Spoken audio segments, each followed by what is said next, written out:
ফিরে এলাম বিরতির পর। আমার 24 আমি শোকবাবু আপনার কাছে আসবো, কিন্তু এই যে টাইমিং নিয়ে যে সংশয় উঠছে, এটা কি সত্যি সত্যি খণ্ডন করতে পারেন? যে সময় সৃঞ্জয় বসু, মদন মিত্র তারা গ্রেফতার হয়েছেন, তারপর একটা বড় সময় মুকুল রায়কে ডাকা হয়েছিল 2015 জানুয়ারিতে, তারপর একটা বড় সময় শুধুমাত্র শঙ্কুদেব পণ্ডাকে গত বছর ডিসেম্বরে ডাকা হয়েছিল, তারপর আজকের এই গ্রেফতারি এমন একটা দিনে যেদিন এই নোট বাতিল নিয়ে যে সময়সীমা সেটা শেষ হচ্ছে। প্রথম কথা, তুমি একটা অসমর্থ লোককে এই প্রশ্নটা করে ফেলেছো। মুখ্যমন্ত্রী অনেক প্রভাবশালী, তার কাছে ইনফরমেশন অনেক বেশি, তিনি কয়েকটা কাগজ দেখিয়ে বললেন তার কাছে সম্পূর্ণ তথ্য আছে। এবার বিভিন্ন সংবাদ মাধ্যম এবং তোমাদের চ্যানেলও সামনে দেখাচ্ছেন যে তাপস পালের বিরুদ্ধে অভিযোগ কী কী, তার বক্তব্যে বিস্তর অসঙ্গতি এবং মানে সমস্ত ইনফরমেশনই চ্যানেলের কাছে আছে, সংবাদ মাধ্যমের কাছে আছে, কিন্তু এই ধরনের কোনো ইনফরমেশনই আমার কাছে নেই। আমি একজন সুস্থ স্বাভাবিক ছোট্ট একজন রাজনৈতিক কর্মী, আমার দলের নাম বিজেপি। দেশের মানুষ আমাদের একক সংখ্যাগরিষ্ঠতা দিয়ে 5 বছরের জন্য সরকার পরিচালনা করবার দায়িত্ব দিয়েছে। আমি চাইবো না কোনো সময় সিবিআই যেন কেস প্যারট না হয়ে যায়। আমি চাই, আগেও বলেছি আমাদের অবস্থান, যে এই তদন্তের গতি ত্বরান্বিত হোক। এটা ঠিক। মুখ্যমন্ত্রী তো প্রধানমন্ত্রীর পদত্যাগ দাবি করেছেন আজকে, বলেছেন যে প্রয়োজনে জাতীয় সরকার গঠন করা হোক, তার নৈতিক অধিকারই নেই প্রধানমন্ত্রীর পদে থাকার। আমি তো বলছি, এটা তো রাজনৈতিক বক্তব্য, গণতান্ত্রিক দেশ, মুখ্যমন্ত্রী তার বক্তব্য রেখেছেন। এই চিটফান্ড কাণ্ডকে কেন্দ্র করে রাজ্যে 134 জন মানুষ আত্মহত্যা করেছে। কলকাতার প্রকাশ্য রাস্তায় 41 ডিগ্রি টেম্পারেচারে মানুষ আত্মহতি দিয়েছে। একজন গৃহপরিচারিকা তার সর্বশান্ত হয়ে 18,000 টাকা খুইয়ে সে গায়ে আগুন লাগিয়ে প্রাণ দিয়েছে। তার জন্য যদি কেন্দ্র করে আমি যদি বলি যে মমতা বন্দ্যোপাধ্যায়ের অবিলম্বে পদত্যাগ করে সেই জন্য এখানে একটা সরকার গঠন করে দেওয়া হোক, আর বিজেপি, সিপিএম, কংগ্রেস সব মিলেমিশে বাদবাকি যারা আছে তারা পশ্চিমবঙ্গ রাজ্যটা পরিচালনা করুক, এটা তো হয় না।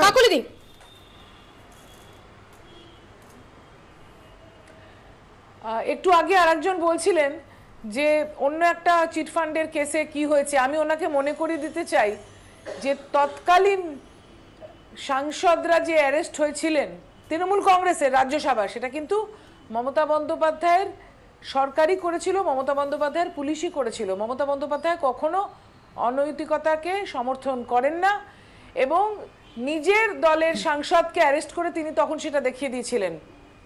সুতরাং এটা ওনাকে বলতে চাইছি। আর এখনকার যে পরিস্থিতিটা, এটা এই যে নোটবন্দির ফলে দেশ কুণাল ঘোষ প্রসঙ্গে বলছেন, কুণাল ঘোষকে তো মমতা বন্দ্যোপাধ্যায় সরকারের পুলিশে আবার এটাও ঠিক, এটা ঠিকই বলেছেন। 50 দিন কুণাল ঘোষ তখন মমতা কুণাল ঘোষ গ্রেফতার হওয়ার পটভূমিটা ভিন্ন।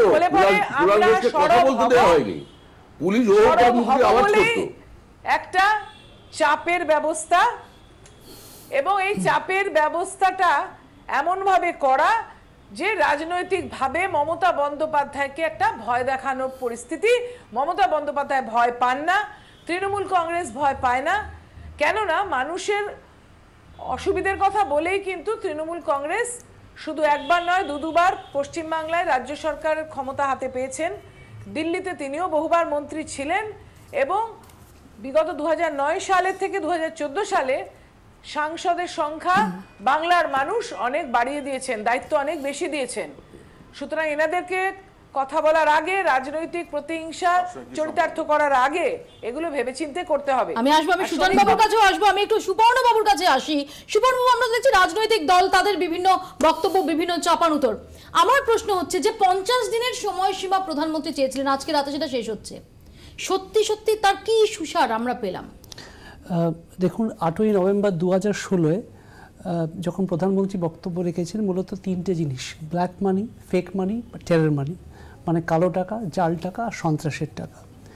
কালো টাকার প্রথম ইস্যুটা বলে দিচ্ছি, 15.44 লক্ষ কোটি টাকা যেটা রিজার্ভ ব্যাংকের টাকাটা বাইরে ঘুরছে, তার মধ্যে 14 লক্ষ কোটি টাকা ঢুকে গেছে। হ্যাঁ, কেন্দ্রীয় সরকার নিশ্চয়ই এটা বলতেই পারেন যে তার মধ্যে কত জাল টাকা তারা সেটা খতিয়ে দেখবেন, এবং 2.5 লক্ষ টাকার ওপরে যে টাকাগুলো আছে যদি প্রপার এক্সপ্লেনেশন না থাকে তাহলে সেখান থেকে ট্যাক্স করতে পারেন। 1, 2 হচ্ছে জাল টাকার ব্যাপারে যে এফিডেভিটটা সুপ্রিম কোর্টে কেন্দ্রীয় সরকার দাখিল করেছেন, সেই স্টাডিটা ইন্ডিয়ান স্ট্যাটিস্টিক্যাল ইনস্টিটিউট কলকাতাকে দিয়ে করানো হয়েছিল এবং তারা দেখে দিয়েছেন যে প্রত্যেকটি 1 লক্ষ নোটে মাত্র 28টা জাল, যেটা পার্সেন্টেজে খুবই কম, 0.028%। মানে আমরা যদি জমা খরচ করি যে 50 দিন দেশের মানুষ মোটামুটি ভোগান্তির দিকটা তারা একটা বড় অংশের মানুষ মেনে নিয়েছে। আমি আসি, খুব তাড়াতাড়ি বলে দিচ্ছি। 2, 3 হচ্ছে টেরার মানিতেও দেখা যাচ্ছে যে টেরার মানি টোটালি 6,93,000 পিস বলা হচ্ছে যে ওটা হয়তো টেরার মানি।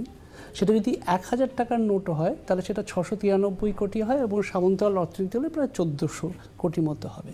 এটা কালকে অর্থমন্ত্রী 4-5টা হাইলাইট করেছেন যে কি কি সুবিধাগুলো হয়েছে। উনি বলেছেন প্রত্যক্ষ কর থেকে কালেকশন বেড়ে গেছেন, উনি বলছেন এক্সাইজ থেকে কালেকশন বেড়েছেন, মিউচুয়াল ফান্ডে ইনভেস্টমেন্ট বেশি হয়েছে, এইগুলো বলেছেন। কিন্তু এগুলো একটাকেও তিনি এস্টাবলিশ করতে পারবেন না। তার কারণ প্রত্যক্ষ কর বাড়ার অনেক কারণ আছে। কেউ যদি পুরনো কারেন্সিতে অ্যাডভান্স ট্যাক্সের জন্য পুরনো কারেন্সিতে দিয়ে দেন, এক। সেকেন্ড হচ্ছে এক্সাইজে সত্যি হয়তো বেড়েছে, কিন্তু মুশকিলটা হচ্ছে ইন্ডাস্ট্রির প্রোডাকশনের সূচকটা কমছে, ওটা বাড়লো কী করে? কিন্তু যেটা হয়েছে অর্থনীতিটা স্তব্ধ হয়ে গেছে। এবং আসবো ঠিক এই জায়গাটাতে আমরা পরে শুনে নেব। আমরা বিভিন্ন স্তরের মানুষ, বিভিন্ন পেশার সঙ্গে যুক্ত মানুষ, তাদের কাছে গিয়েছিলাম যে এই 50 দিন পার হওয়ার পর তারা কি মনে করছেন, তারা কি খুশি নাকি ঈষৎ হতাশ? ব্যাংকে দিচ্ছে তো 24,000, কোনো জায়গায় দিচ্ছে, কোনো জায়গায় এখনো 10,000, 2-3বার করে দাঁড়াতে হচ্ছে। মানে 50 দিন হয়েছে কিন্তু এখনো পর্যন্ত কোনো সমস্যা মেটেনি, সমস্যা বাড়ছে আস্তে আস্তে। প্রতিদিনে একটু একটু করে একটু সলভ হচ্ছে, কারণ কিছু খুচরো বাজারে এসে সেই জন্য। চাহিদার তুলনায় নোট বা ব্যাংকে গেলে পরে কম পাওয়া যাচ্ছে, যা ডিমান্ড লোকের সেই অনুযায়ী নোট পাচ্ছে না। যারা মানে রীতিমতো কালো টাকার ব্যবসায়ী, তারা তো কেউ কাউকে দেখছি না লাইনে দাঁড়াতে, তাদের কাউকে দেখছি না লাইনে দাঁড়াতে। জনসাধারণই সবসময় প্রবলেমটা ফেস করে। पहले भी यहाँ पे आया था, उस समय भी इतनी लाइन थी, आज भी इतनी लाइन है, बैंक्स में भी वही लाइन है, एटीएम में वही लाइन है। এখন মোটামুটি সমস্যা মিটে গেছে, এখন তো অলমোস্ট নর্মাল হয়েই গেছে, এখন আর সমস্যা হচ্ছে না আমাদের। আমরা একটা বাজারে গিয়ে বোঝার চেষ্টা করেছিলাম তার ক্রেতা এবং বিক্রেতারা তারা কি বলছেন। 500 নোটটা বাজারে সেভাবে এখনো আসেনি, যেহেতু আমার থেকে যদি কেউ 200 টাকার মাছ নেয়, সেই 2000 টাকা আমাকে দেয়, আমি 1800 টাকা তাকে কি করে ফেরত দেবো?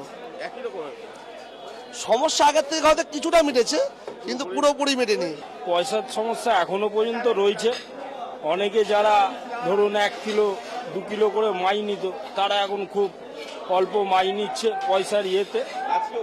আজকেও 2000 টাকা বেশিরভাগ নোট, মানে 2000 টাকা দিচ্ছে বলে মানে খুচরো পয়সাটা বহুত অভাব। আগের থেকে কিছুটা স্বাভাবিক হয়েছে, কিন্তু 2000 টাকাটা সমস্যা হয়ে যাচ্ছে, যেহেতু 500 টাকার নোট অ্যাভেলেবেল নেই বলে কাস্টমারের দিক দিয়ে কোনো অসুবিধা নেই। কাস্টমার 2000 টাকার নোট 500 গ্রাম মাই নিয়ে 200 টাকার মাই নিয়ে সে 2000 টাকার নোট দিচ্ছে, কিন্তু 1800 টাকা ফেরত দিতে আমাদের যেরকম 5 জন পরপর হয়ে যায়, দিতে অসুবিধা হয়ে যাচ্ছে। এখনো সেই একই অবস্থা হয়েছে। প্রান্তিক কৃষক যারা তারা কি বলছেন, আমরা পৌঁছেছিলাম তাদের কাছেও এই 50 দিনে দাঁড়িয়ে। এবার দিয়েই ধানটা কাটা হয়েছে, ধানটা এখন ঘরেই পড়ে রয়েছে, টাকা পয়সার অভাবে ধানটা বিক্রি করা যাচ্ছে না। ব্যবসাদারের কাছে যেতে হলে পারি, তারা বলছে এখন টাকা নেই, যদি পুরনো নোট হয় তাও 660 টাকায় ধানটা নেবে, কিন্তু 660 কিলো ধান 60 কিলো ধান 660 টাকায় নেবে, কিন্তু 660 টাকায় ধান বেচে তার সংসারটাও চলবে না, ব্যাংকের ঋণটাও শোধ হবে না। এবং তারা বলতে চাইছে আপনারা চেক নিন। এবার আমরা চেক নিলে পরে ব্যাংকে যখন যাচ্ছি, ব্যাংকে জমা দিলেই তারা বলতে চাইছে আজ 2000 নিন, কাল 1000 নিন, আজ খুচরো পয়সা নিয়ে যান। আগামী দিন আমাদের খুব দুর্দিন আসছে, টাকা পাচ্ছেন না, সমবায় বলছে টাকা দিতে পারছি না, ব্যাংক টাকা পাঠাচ্ছে না। গ্রামীণ ব্যাংক বলছে 2000 টাকা করে নিয়ে যান। আরে আমি তো লেবার, সারাদিন খাটবো না ব্যাংকে গিয়ে লাইন দেবো বলুন তো? টাকার জন্যই তো সমস্যাটা হয়। এখানে আমি শ্রমিক বাবুর কাছে আসবো। শ্রমিক বাবু, 50 দিনের এই দুর্ভোগটার শেষে একটা আচ্ছে দিনের স্বপ্ন, সেটাকে সামনে রাখা হয়েছিল। সত্যি সত্যি 50 দিন আমরা খুব বিরাট একটা ক্ষোভের বহিঃপ্রকাশ সাধারণ মানুষের মধ্যে রাস্তায় নেমে দেখিনি। কালকে কি পরিবর্তন হবে? কালকে এই সাধারণ মানুষগুলো কি পাবেন? কালটা কালের গর্ভ থেকে জন্ম নেবে।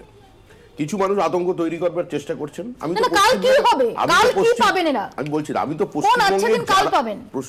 পশ্চিমবঙ্গের যারা সাধারণ মানুষের কথা এত চিন্তা করছেন, সাধারণ মানুষের জন্য যারা চোখের জলে বুক ভাসিয়ে দিচ্ছেন, তাদের কর্মকাণ্ড তো আমরা চারদিকে দেখছি। পশ্চিমবঙ্গে তো কোনো কিছু স্তব্ধ নেই। পিঠেপুলি মেলা হচ্ছে, সবলা মেলা হচ্ছে, সরলা মেলা হচ্ছে, বিভিন্ন রকম উৎসব মেলা তো চলছে। আনন্দমুখরতা মেতে আছে গোটা পশ্চিমবঙ্গ। কলকাতা শহরের চারদিকে একটা পাক লাগান, দেখবেন দিকে দিকে উৎসব মেলা, কোথাও উৎসব বন্ধ নেই, কোথাও অনুষ্ঠান বন্ধ নেই। গতবারে যে আলুর চাষ হয়েছে, এবারে তার থেকে আলুর চাষ ডাবল হবে।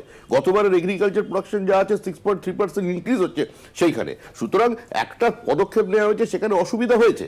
অসুবিধা তো হয়েছে, কথা কেউ অস্বীকার করছে না। রাতারাতি কোনো তার কি করা হতো? রোলব্যাক করা হতো।